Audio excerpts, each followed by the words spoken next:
немножко расскажу, как у нас происходит рабочий процесс.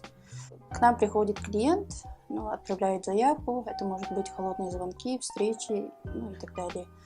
Мы принимаем заказ, делаем расчет. Если клиент согласен с нашими ценами, мы передаем дизайнеру. Дизайнер делает макет, согласовывает с клиентом. Если все хорошо, все согласовано, отправляется в производство. У нас производство делится на 3 вида. Это полиграфия, сувенирка и наружная реклама. Текстиль мы закупаем, сами не производим, у нас фабрики нету. Мы их заказываем либо здесь, у нас есть поставщик, либо в Москве.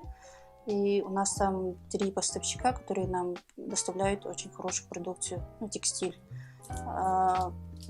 И вот наша полиграфия наносит на них терморезину, термобумагу и сублимацию. Вот по сувенирной продукции тоже у нас перезаказываем продукцию в Москве.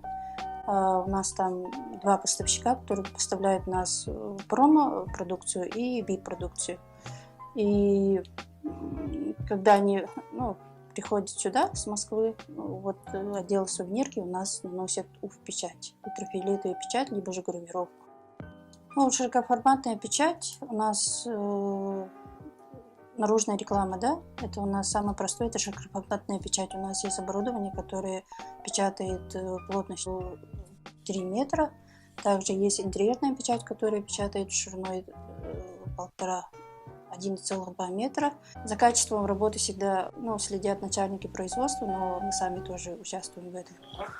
Так, в заключение, наверное, скажу, что целью вообще создания этой компании было создать удобный сервис для потребителя, клиентоориентированный сервис. И я считаю, нам это на сегодняшний день удалось.